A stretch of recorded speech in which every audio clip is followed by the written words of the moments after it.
Merhaba arkadaşlar, örgü kanalıma hoş geldiniz. Minik kız bebeklerimiz için kolay ve güzel tığ işi elbise yaptım. Bugün bu elbise anlatımını sizlerle paylaşmak istiyorum. Elbise örgüsü çok kolay arkadaşlar. Yakadan zincir yaparak başlıyoruz. Ben bugün bu elbise anlatımını 3-6 ay arası bebek ölçüsüne göre yapıyorum.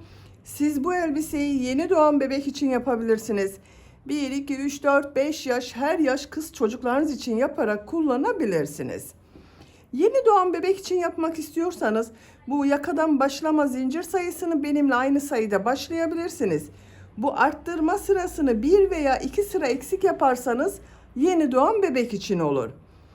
Bu başlama zincir sayısını benimle aynı sayıda başlayıp bu arttırma sırasını 1-2 sıra fazla yaparsanız 6-12 ay arası bebekleriniz için olur. 1-2 yaş arası çocuklar için yapmak istiyorsanız 8 zincir fazla başlayıp ön kollar bölümüne ikişer trabzan fazla yapabilirsiniz. Bu arka bölümleri de birer trabzan fazla yaparsanız 1-2 yaş arası çocuklarınız için olur. Bakın arka bölümde bir tane düğme kullandım. Bu şekilde bebeğe giydirip çıkarması kolay. Bu düğme yerine siz isterseniz bir buraya bir buraya zincirden oluşan ip kordonlar yaparak bağlamalı kullanabilirsiniz. Ben düğmeli yapmayı tercih ettim.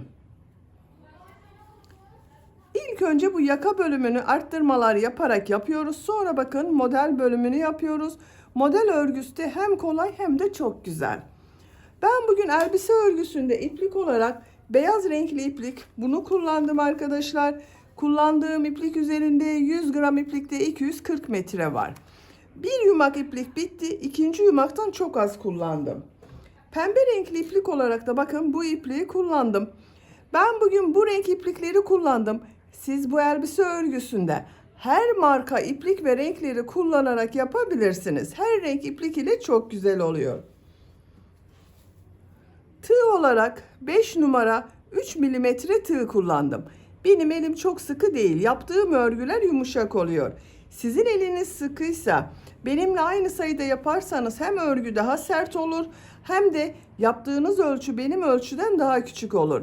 Eliniz sıkıysa 3,5-4 milimetre tığlarla yaparsanız daha yumuşak bir örgü elde edersiniz arkadaşlar. Buna takım yapmak isterseniz bakın elbisenin içinde kullanılmak üzere bu şekilde güzel bir kilot yaptım.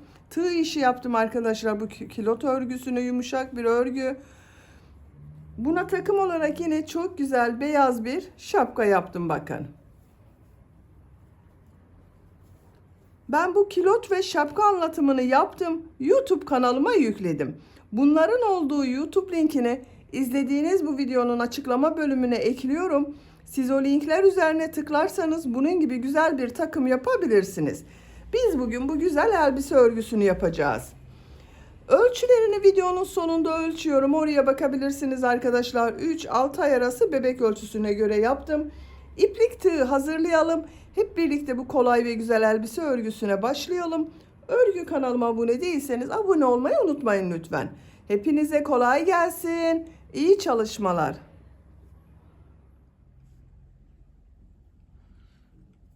Örgüye yakadan zincir yaparak başlıyorum. İlk ilmeği ben bu şekilde yapıyorum. Size nasıl kolay geliyorsa ilk ilmeği öyle yapabilirsiniz. Zincirleri yapmaya başlıyorum. Çok sıkı zincirler yapmıyorum. 79 zincir yapalım. 79 zincir yaptım. Bu 79 zincirin kaç santimetre olduğunu ölçüyorum.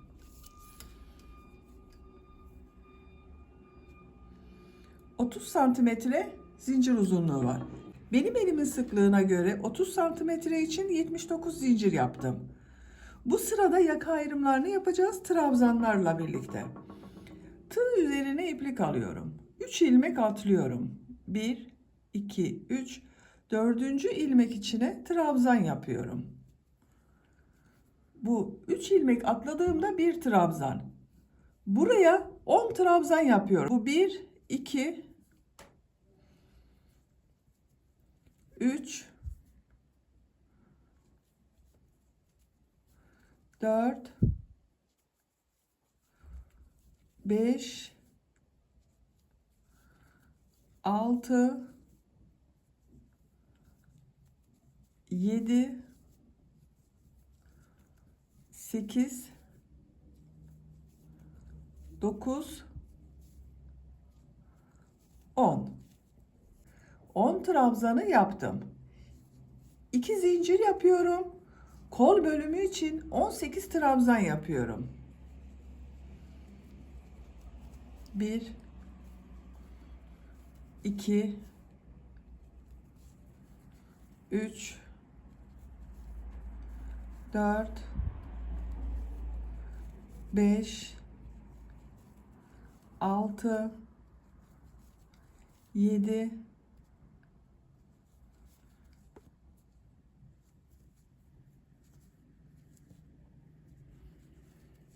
8, 9, 10, 11, 12, 13, 14,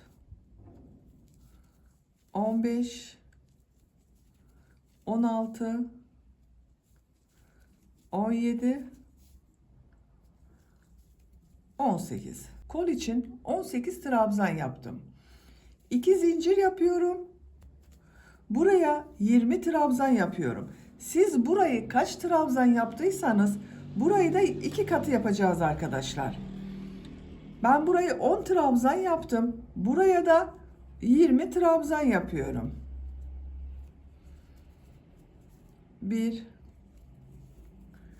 2, 3, 4, 5, 6, 7, 8, 9, 10, 11, 12, 13, 14, 15, 16, 17, 18, 19, 20. 20 trabzan yaptım. 2 zincir yapıyorum. Diğer kol için 18 trabzan yaptım. Buraya da 18 trabzan yapıyorum. Bak yanında bulunan ilmeğe kol için ilk trabzanı yapıyorum. 18 trabzan yapıyorum.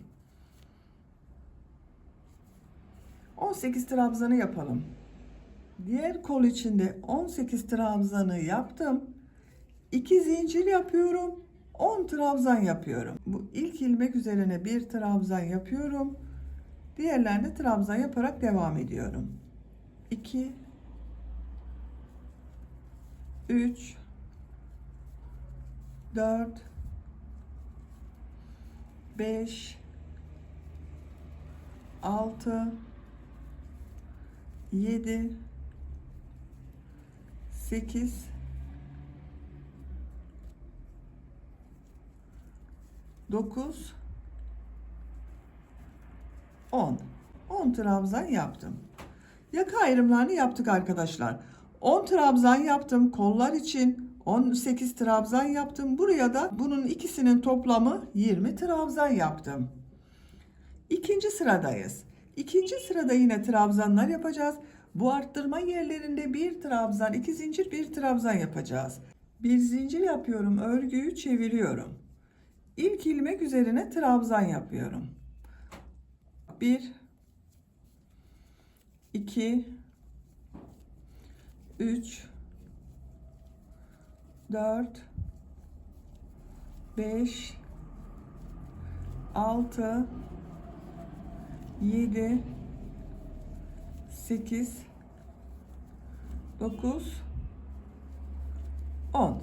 Bu 2 zincir yaptığım yere geldim. Buraya bir trabzan, 2 zincir, bir trabzan yapıyorum. Bak bir trabzan yaptım. 2 zincir yapıyorum. Aynı 2 zincir üzerine bir trabzan daha yapıyorum. Bir trabzan, 2 zincir, bir trabzan oldu. Kol bölümünde bulunan ilmekler üzerine trabzan yaparak devam ediyorum.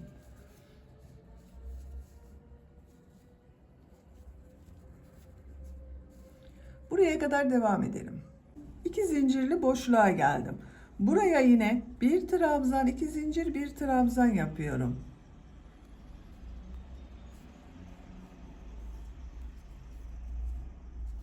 Diğer ilmeklere birer defa trabzan yapıyorum.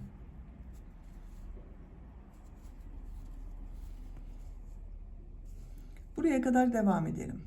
Trabzanları yaptım. Bu 2 zincir üzerine yine bir trabzan, 2 zincir, bir trabzan yapıyorum.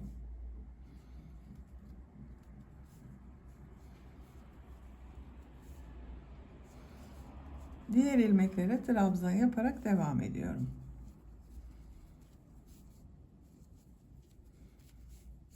Buraya kadar devam edelim.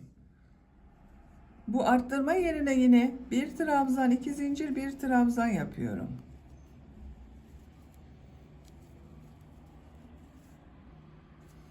Diğer ilmeklere trabzan yaparak devam ediyorum.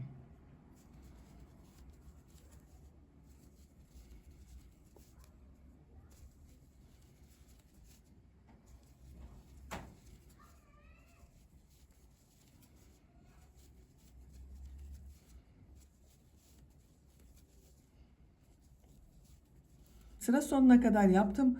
Burada 3 ilmek atlayarak yaptığım bir trabzan vardı.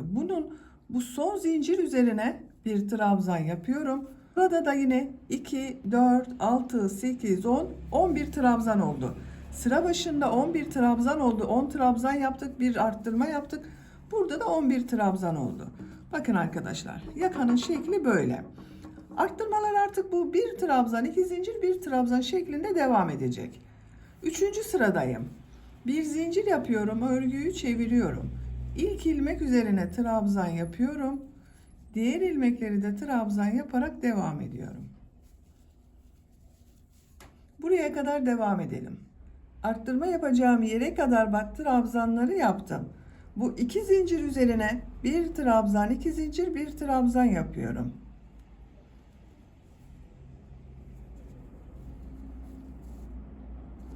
Diğer ilmeklere trabzan yaparak devam ediyorum. Bakın arkadaşlar, burada yine bir trabzan, 2 zincir, bir trabzan yaptım. Trabzanlar yaparak devam edelim. Burada ve burada yine bir trabzan, 2 zincir, bir trabzan yapalım. Sıra sonuna kadar tamamlayalım.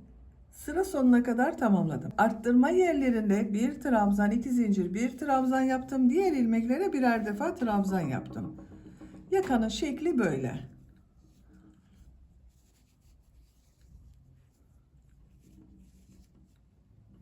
Bakın arkadaşlar, görüntüsü böyle oluyor.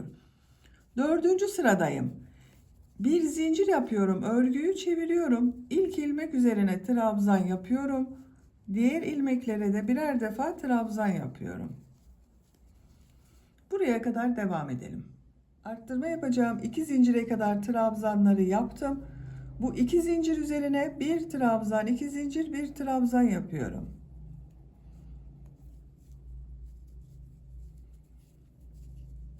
Diğer ilmeklere birer defa trabzan yapıyorum. Bakın. Yakanın şekli artık bu şekilde devam edecek arkadaşlar. Arttırma yerlerinde bir trabzan, 2 zincir, bir trabzan yapalım. Diğer ilmeklere birer defa trabzan yapalım. Yapacak olduğunuz çocuğun büyüklüğüne göre bu yaka sırasını her sırada arttırmalar yaparak 8, 9, 10, 11, 12 sıra olarak istediğiniz ölçüye kadar tamamlayalım gelelim. Yaka örgüsünü bu 4 yerden bir trabzan, 2 zincir, bir trabzan arttırmalar yaparak 9 sıra olarak tamamladım. Sayıyorum: 1, 2, 3, 4, 5, 6, 7, 8, 9. Santimetre olarak ölçüyorum. 9 santimetre yükseklik var. Benim ölçüme göre bu 9 santimetre yeterli arkadaşlar. Siz biraz büyük olsun istiyorsanız bunu 10-11 sıra olarak devam edebilirsiniz. Arttırmalara devam edebilirsiniz. Şu şekilde de görelim. Bakın, yakanın görüntüsü böyle oldu. 10. sırada Kol bölümünü gövde bölümünden ayırıyorum. Artık gövdenin örgüsüyle devam ediyorum. Kolları ayırmadan önce bu iki ucu birleştiriyorum. Tek parça olarak gövde yapıyorum arkadaşlar. En son ilmek ile diğer tarafta bulunan şu ilk ilmeği ilmek kaydırma yaparak sırayı birleştiriyorum. Bakın tek parça oldu. 2 zincir yapıyorum. Örgüyü çeviriyorum. Bu ilk ilmek üzerine trabzan yapıyorum. Diğer ilmekleri de trabzan yaparak devam ediyorum. Buraya kadar devam edelim.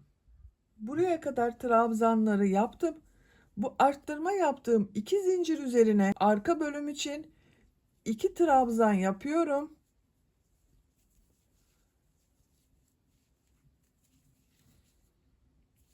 Kol altı yapmak için 3 zincir yapıyorum. Çok sıkı zincir yapmıyorum. 3 zincir yaptım. Tığ üzerine iplik alıyorum. Kolda bulunan bütün ilmekleri atlıyorum. 2 zincir üzerine ön bölüm için 2 trabzan yapıyorum.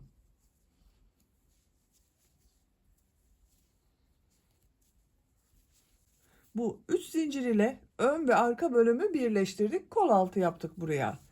Diğer ilmekler üzerine birer defa trabzan yapıyorum.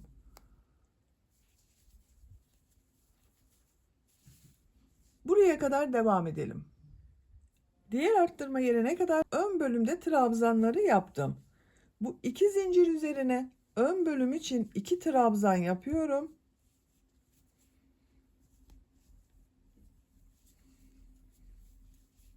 Kol altı için 3 zincir yapıyorum. Tığ üzerine iplik alıyorum. Kolda bulunan bütün ilmekleri atlıyorum. Bu 2 zincir üzerine arka bölüm için 2 trabzan yapıyorum. Diğer ilmeklere birer defa trabzan yapıyorum.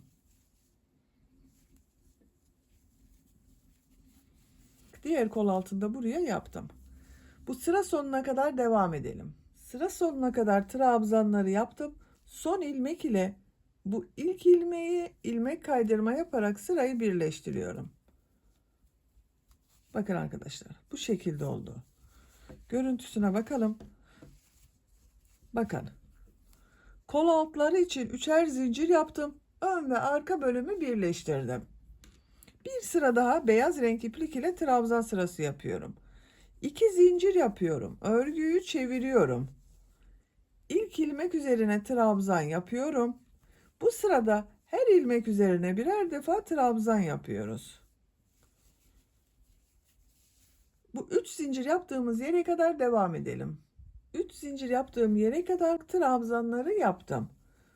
Burada zincirler üzerine de trabzan yapıyorum. Bak çok sıkı yapmayalım diye onun için söyledim arkadaşlar. Trabzan yapması kolay olsun diye. 1 2 3. Diğer ilmeklere birer defa trabzan yapıyorum. Buraya kadar devam edelim. Zincir yaptığım yere kadar trabzanları yaptım. Bu zincirler üzerine de birer defa trabzan yapıyorum.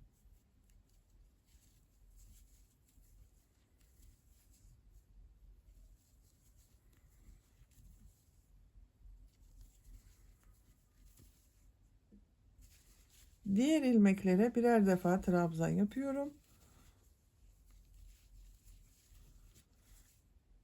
Sıra sonuna kadar devam edelim. Sıra sonuna kadar tamamladım. Son ilmek ile ilk ilmeği ilmek kaydırma yaparak sırayı birleştiriyorum. Bakın. Bu sırada bir sıra trabzan sırası yaptım. Görüntü böyle oldu. Bu sıradan itibaren model bölümüne başlıyorum. 2 zincir yapıyorum. Tığ üzerine iplik alıyorum. Bu ilk ilmek içerisine 2 trabzan yapıyorum.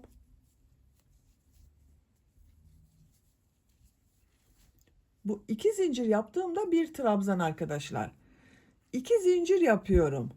Tığ üzerine iplik alıyorum. Aynı ilmek içine 3 trabzan yapıyorum.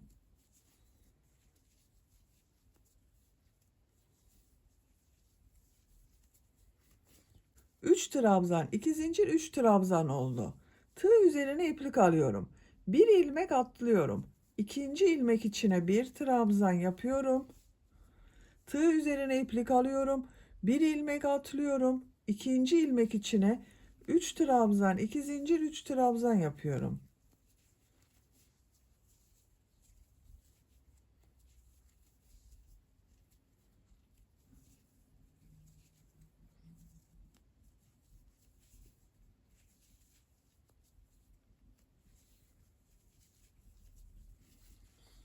Üç trabzan, 2 zincir, 3 trabzan yaptım aynı ilmek içine.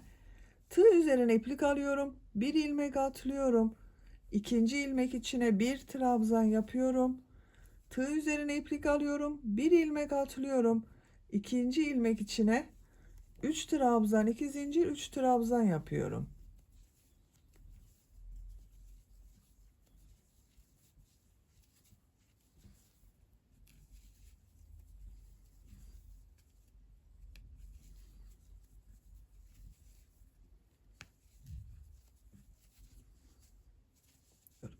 Sıra sonuna kadar devam edelim. Sıra sonuna kadar tamamladım. Sıra başında model ile başladım. Sıra sonunda bir trabzan ile bitirdim arkadaşlar. Bunun birbirini tamamlaması gerekiyor. Onun için bak bu şekilde yaptım. Model sırasının denk gelmesi için kol altı yaptığım burada bir ilmek atlamadım. Bir trabzandan sonra ikinci ilmeğe model yaptım. Burası denk gelsin diye. Siz de buna göre ayarlama yapabilirsiniz. Son ilmek ile ilk ilmeği ilmek kaydırma yaparak sırayı birleştiriyorum. Bakın bu sırada model yerleştirmesini yaptım. Görüntü böyle oldu. İkinci model sırasındayım. İlmek kaydırma yaparak bu iki zincirli boşluğa geçiyorum. Bu ilmeğe tığ takıyorum, ilmek kaydırma yapıyorum.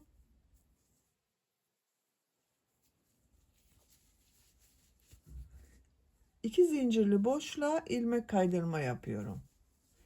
İki zincir yapıyorum. Tığ üzerine iplik alıyorum. 2 trabzan, 2 zincir, 3 trabzan yapıyorum. Bak bu iki zincirde bir trabzan oluyor, 3 trabzan oluyor arkadaşlar. 3 trabzan oldu. 2 zincir yapıyorum. 3 trabzan yapıyorum.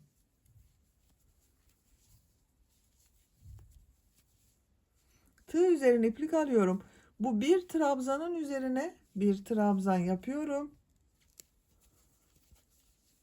Model ortasında 2 zincirli boşluğa 3 trabzan, 2 zincir, 3 trabzan yapıyorum.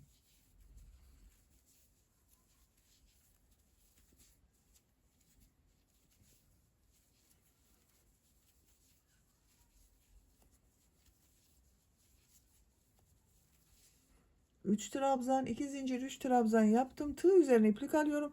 Bu bir trabzanın üzerine bir trabzan yapıyorum. Model ortasında 2 zincirli boşluğa 3 trabzan, 2 zincir, 3 trabzan yapıyorum.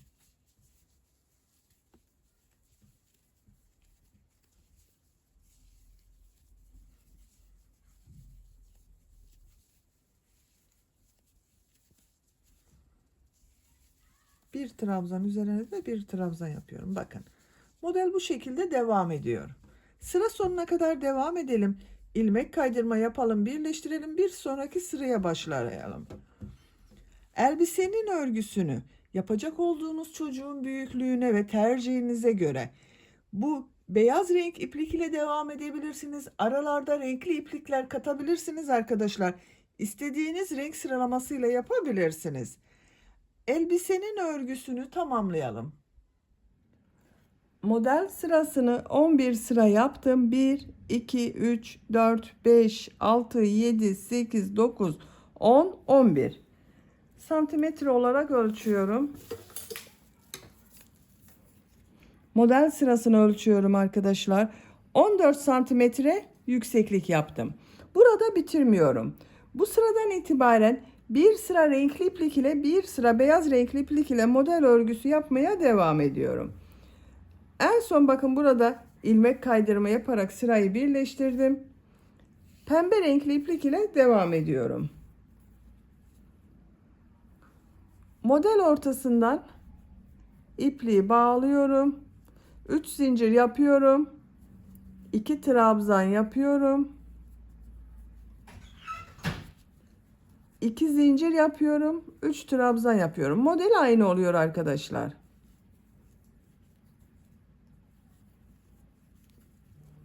Bir trabzan üzerine trabzan yapıyorum.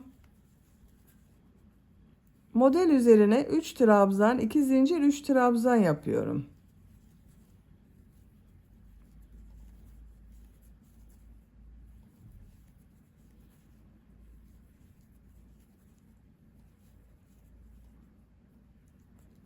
Bakın bu şekilde. Sıra sonuna kadar devam edelim. Bir sonraki sırada beyaz renkli iplik ile devam edelim. Bir sıra renkli iplik ile, bir sıra beyaz renkli iplik ile etek bölümünün örgüsüne devam edelim. Model sırasını bakın renkli başladığım sıradan sonra 1, 2, 3 sıra pembe renkli yaptım. 1, 2, 3 sıra beyaz renkli yaptım. Burada bitirdim. Başlangıçtan itibaren sayıyorum. 1, 2, 3, 4, 5, 6, 7, 8, 9, 10, 11, 12, 13, 14, 15, 16, 17 model sırası oldu. Santimetre olarak ölçüyorum. Model sırasını ölçüyorum. 22 santimetre model sırası yaptım. Siz tercihinize göre bu modeli birkaç sıra devam ederek daha uzun elbise yapabilirsiniz veya 1-2 model sırası eksik yapabilirsiniz. Yükseklik tercihinize göre istediğiniz kadar yapabilirsiniz. Burada bitirmiyorum. Bakın en son ilmek kaydırma yaparak sırayı birleştirdim. Son sırada sık iğne sırası yapıyorum. Bakın bu şekilde düz devam etmiyorum. Bakın şu şekilde düz devam etmiyorum. Bir zincir yapıyorum. Örgüyü çeviriyorum. Bu yaptığım sık iğnenin kabarık görünmesi için örgünün ters tarafından sık iğne yapıyorum. Siz tercihinize göre bu düz taraftan devam edebilirsiniz. Her ilmek üzerine sık iğne yapıyorum. Bu 2 zincir üzerine 2 sık iğne yapıyorum. Diğer ilmeklere birer defa sık iğne yapıyorum.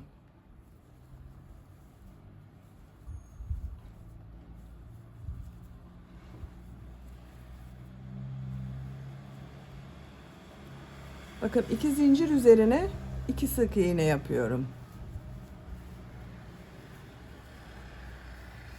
Düz taraftan görüntüsü bakın bu şekilde kabarık görünüyor arkadaşlar. Diğer taraf bu şekilde görünüyor. Siz düz olarak sık iğne yaparsanız görüntüsü bu şekilde olacaktır. Ben kabarık görünsün diye örgünün ters tarafından sık iğne yapıyorum. Sıra sonuna kadar devam edelim.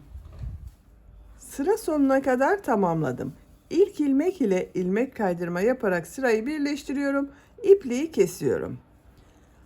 Bakın sık iğneyi örgünün ters tarafından yaptığımız için düz tarafta görüntüsü daha kabarık göründü. Düz taraftan yapsaydık bu şekilde görünecekti arkadaşlar. Ben bu uç bölümün kabarık görünmesi için bakın örgünün ters tarafından sık iğne yaptım. Görüntüsü bakın bu şekilde. Şimdi kol örgüsünü yapalım. Bakın kol örgüsünün birisini ben yaptım.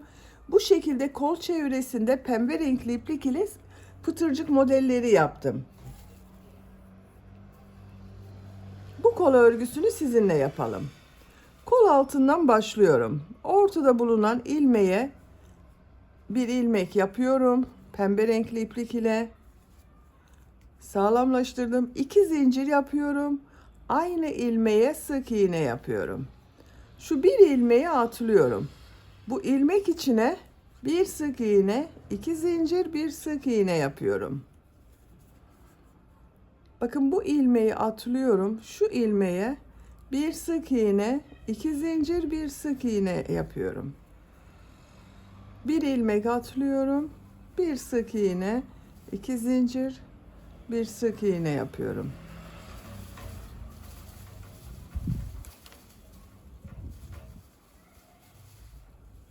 Bakın bu şekilde pıtırcık modeller oluyor. Sıra sonuna kadar devam edelim. Sıra sonuna kadar tamamladım. İlk ilmek ile ilmek kaydırma yaparak birleştiriyorum. İpliği kesiyorum. Bakın kol çevresinde pıtırcık model yaptık. Görüntüsü bu şekilde oldu. Diğer kol örgüsünü de aynı şekilde başlayıp yapabilirsiniz. Şimdi yaka örgüsünü yapalım. Arka bölümden başlıyorum. Bakın şuradan ipliği bağlıyorum.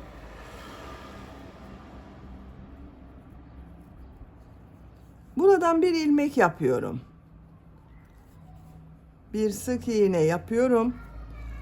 Buraya düğme iliği yapacağız arkadaşlar. Bakın ben bu şekilde bir düğme kullanıyorum. Bunun geçeceği kadar düğme iliği yapıyorum.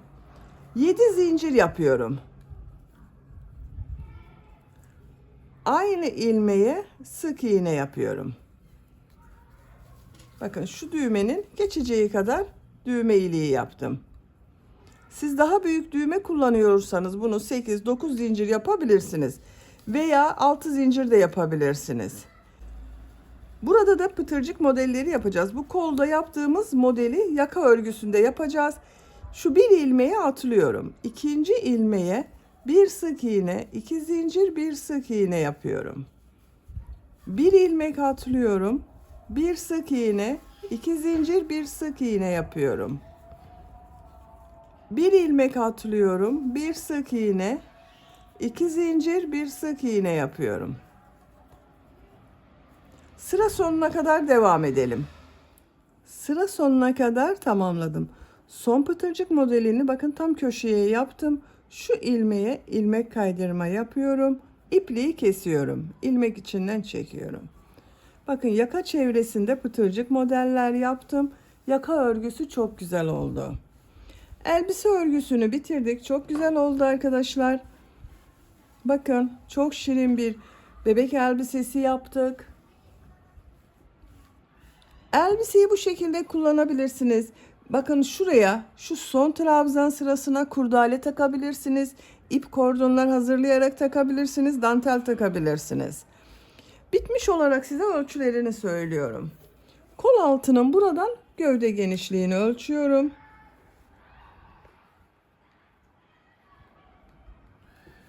23 santimetre. Yüksekliğini ölçüyorum. Kol altından etek ucuna kadar olan yükseklik 24 santimetre. Omuzdan etek ucuna kadar olan yüksekliği ölçüyorum. 35 santimetre. Ben bugün 3-6 ay arası bir bebek ölçüsüne göre yaptım. Bu şekilde oldu. Bu ölçü sizin bebeğinizin kilosuna, gelişimine göre küçük gelebilir, büyük gelebilir arkadaşlar. Beni dinlediğiniz ve izlediğiniz için hepinize çok teşekkür ederim. Sizlerle yeni örgülerde görüşmek dileğiyle. Hoşça kalın, sevgiyle kalın.